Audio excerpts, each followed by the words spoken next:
selamat sore semuanya. Kembali lagi bersama saya Roy di sini. Di sini kita akan berbincang-bincang dengan Om Lutfi sebagai owner dari Kedera Coffee. Ya. Selamat sore Om. Ya, selamat sore. Tapi jangan panggil Om lah. Kayaknya kita jauh kali jaraknya. Panggil abang aja ya. Jadi nggak sopan gitu jadinya Om. Nggak apa-apa. Lanjut. Selamat sore Bang. Jadi saya di sini akan berbincang-bincang sedikit mengenai usaha yang sedang Abang jalankan. Boleh Abang jelaskan bagaimana asal mula Kopi Kedera ini berdiri? Oke, gini. Sebelumnya terus terang kami ini baru menjalankan Kedera Coffee ini lebih kurang 2 tahun lah ya. Tapi perlu kami jelaskan untuk di kopi sebenarnya kami udah mulai itu dari tahun 2014. Lama juga ya. Ya, asal muasalnya atau sejarahnya kebetulan kami ini praktisi event management, event IO. Kami ini orang event atau orang MICE. Kami kebetulan sudah menjalankan perusahaan IO ini lebih kurang dari tahun 2010.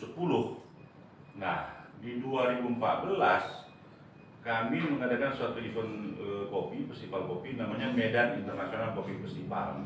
Nah, dari 2014 inilah kami ditanda kutipnya dipaksa untuk belajar soal kopi. Nah, tapi baru 2019 lah kami memberanikan diri membuka kedai kopi atau toko kopi ini, kemudian pelatihan barista dan ada mini cafe atau tempat kopi lah kalau kami bilang. Gunanya untuk apa tempat kopi ini? Karena orang belajar kopi kalau nggak ada tempat ngopinya atau praktek kopinya kan nggak asik ya. Masa belajar terus tapi nggak ngopi gitu. Kacau juga kalau orang Medan bilang. Nah, itulah asal muasalnya kami nyatakan sejak 2019. Jadi gini, singkatnya dari 2014 kami mengadakan festival kopi namanya Medan International Coffee Festival. Alhamdulillah 6 tahun. Jadi 2014 kami selenggarakan sampai 2019. 2020 tahu sendiri ya, ada kejadian apa ya di seluruh dunia ya? Yes. COVID-19. Ya, jadi 2014 sampai 2019 kami 6 tahun lebih kurang mengadakan festival kopi. Nah, di 2019 itu kami menjadi pemain kopinya. Nah, namanya kami bikin sendiri Kedera Coffee. Kira-kira gitu. Oke. Lalu apa yang menjadi konsep dari Kedera Coffee ini sehingga bisa menarik minat pelanggan untuk datang ke Kedera Coffee? Nah, ini yang menarik. Ini yang menarik Roy. Nah, jadi 2014 sampai 2019 kami mengadakan festival kopi namanya Medan International Coffee Festival. Di 2015, jadi 1 tahun setelah kami mengadakan festival kopi, kami diberi kesempatan oleh pemerintah, diundang ke Jakarta, dilatih oleh Badan Nasional Sertifikasi Profesi, yang pada ujungnya kami diberi predikat oleh BNSP untuk menjadi asesor kompetensi di bidang barista. Jadi 2015 kami sebenarnya sudah menjadi asesor kompetensi di bidang barista. Nah, makanya 2019 kami pede mendirikan Kedera Kopi.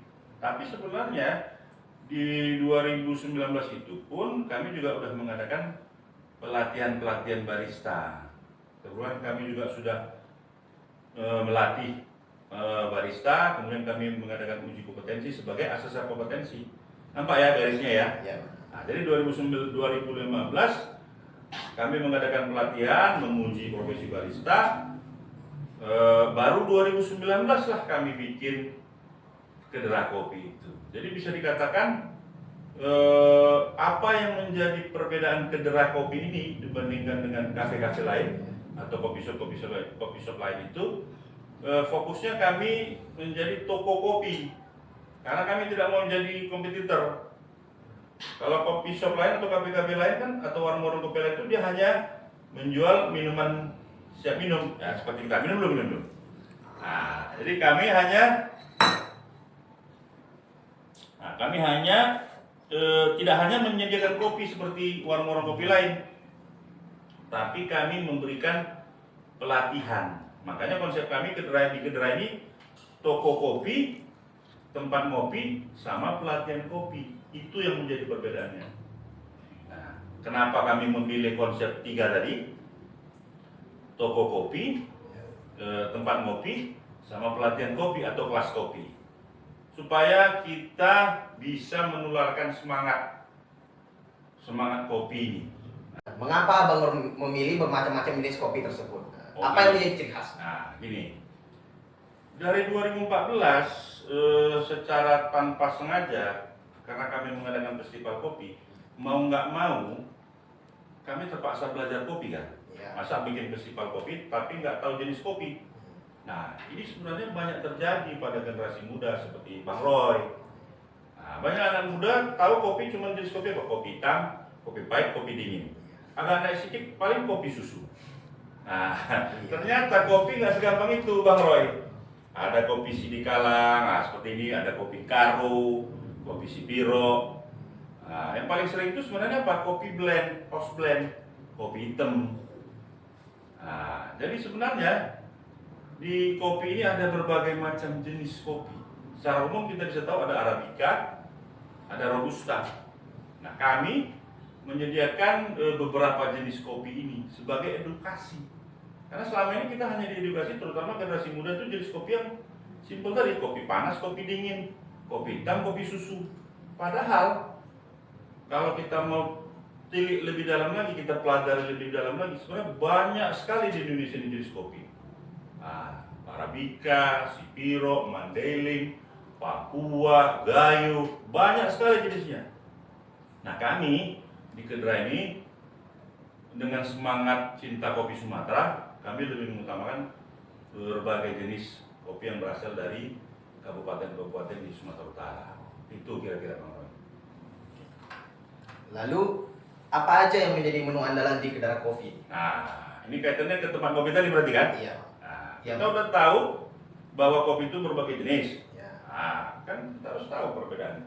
Gimana kita tahu perbedaannya kalau nggak kita cicip tadi? Apa sih bedanya kopi Sipiro dengan kopi Karo, kopi Mandailing dengan kopi Gayo misalnya?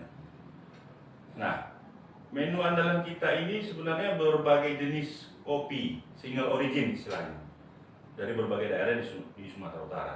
Di samping itu kita juga menyajikan kopi Sanger.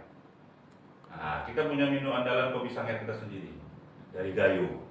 Asal namanya Garut, tapi kita racik sendiri. Nah, karena kita menggunakan house blend yang menjadi ciri khas kita. Jadi kopi Sanger kita walaupun secara umum hampir sama dengan kopi-kopi Sanger di warung lain, tapi kita punya racikan house blend kita sendiri. Mungkin itu kira-kira Bang Roy. Seperti yang kita ketahui saat ini, kan situasi negara kita ini sedang mengalami pandemi COVID-19. Bagaimana cara abang menyikapi di era pandemi ini agar usaha abang tetap berjalan? Wah, saya rasa ya, bukan kami aja di Kedera Kopi yang malam itu ya. Ini kita setuju ya, Bang Roy ya. Kayaknya dan bukan hanya industri kuliner saja ya. Hampir semua pengusaha atau wirausaha kayaknya kena dampak ya dari COVID yang nggak mau pulang-pulang kampung nih kan. Udah datang dia lupa pulang kampung dia. Nah, mau nggak mau saya rasa pengusaha kayak kami ini harus putar otak. Tadi kalau Bang Roy bisa nangkap bagaimana kami dari pengusaha IO sekarang menjadi pengusaha kuliner. Nah, ini sebenarnya termasuk ke dalam 14-16 subsektor industri kreatif. Dari seni pertunjukan atau IO menjadi pengusaha kuliner. Nah, sekarang kami lagi mau fokus juga ke industri pelatihan. Nah, kenapa? Ternyata banyak anak-anak muda perlu kita arahkan, perlu kita edukasi soal kopi. Berarti kami melihat apa? Di sini peluang. Nah, artinya kita menjadi pengusaha ini harus bisa melihat peluang. Nah, kalau kita pintar melihat peluang, saya rasa kesempatannya banyak, masih terbuka lebar. Nah, mulai tahun ini kami mendirikan lembaga pelatihan kerja atau LPK, namanya Mulki Vokasi Indonesia. Jadi kelihatan ya perubahan kami ya. Nah, dari pelaku industri event, bikin Medan International Coffee Festival, kemudian menjadi industri kuliner, dengan brand Kopi Kedera, kemudian menambah lagi menjadi LPK di bidang barista dengan nama Mulki Vokasi Indonesia. Kira-kira saya menggambarkan kepada Bang Roy bahwa seorang pengusaha ini harus kreatif, pantang menyerah, dan harus jeli lihat peluang. Gitu kira-kira Bang Roy. Tetap kita harus semangat. Lalu ini mungkin yang menjadi yang terakhir, apa pesan abang kepada generasi muda saat ini, terutama dalam bidang kopi? Oke. Dari 2014, sebelumnya 2013, kita berkecimpung dari asesor kopi, dari industri event menjadi asesor kopi, kemudian menjadi pengusaha kopi, bahkan sekarang menjadi lembaga pendidikan di bidang barista dan kopi. Nah, pesan-pesannya kita bisa belajar banyak sebenarnya Bang Roy, terutama ini anak-anak generasi muda seperti Bang Roy. Apa sih yang bisa kita dapat pelajari? Ya ibaratnya bahasa sok gaulnya lah ya, filosofi kopinya apa sih? Nah, kan gitu ya mungkin Bang Roy ya. Nah, kopi ini gini Bang Roy, dia mengalami banyak tekanan sebelum bisa dinikmati. Kalau bahasa-bahasa anak milenial kayak ini, semua akan indah pada waktunya. Kan sedap ya kan? Nah, jadi kita bisa belajar banyak juga dari kopi ini. Kalau kita mau indah, nggak boleh diam aja. Gimana mau indah? Kalau kita cuma duduk-duduk di situ aja, terus kita bilang pada orang-orang, pada teman-teman kita, semua akan indah pada waktunya. Bohong. Nah, kita harus seperti kopi tadi, siap digiling, siap disiram air panas, siap ditekan. Artinya, seorang wirausaha, seorang generasi muda itu, kalau mau indah pada waktunya, kalau mau dia jadi orang sukses, dia harus tabah, sabar. Nggak cuma di kata-kata, harus dijalani, seperti kopi tadi. Nah, maka saya bilang kita harus belajar banyak dari kopi ini, supaya indah pada waktunya. Sukses itu nggak datang sendiri Bang Roy, harus kita usahakan, harus kita jalankan. Mulailah sekarang, mulai dari hal-hal yang kecil, baru kita bisa nikmati hasilnya. Nah, dari kopi kita bisa belajar banyak. Maju terus generasi muda kayak Bang Roy sih. Mungkin itu aja Bang Roy. Terima kasih Bang atas waktunya. Ya. Nah, jangan lupa kita tetap prokes ini. Oh, Oke, makasih Bang Roy. Saya pun senang ya, udah bisa menyumbang ide pikiran buat generasi muda kayak Bang Roy ini. Semoga usaha abang kedepannya makin maju, Bang. Amin, amin, amin. Oke. Ada lagi kira-kira Bang Roy? Sudah cukup, Bang. Oke, sip.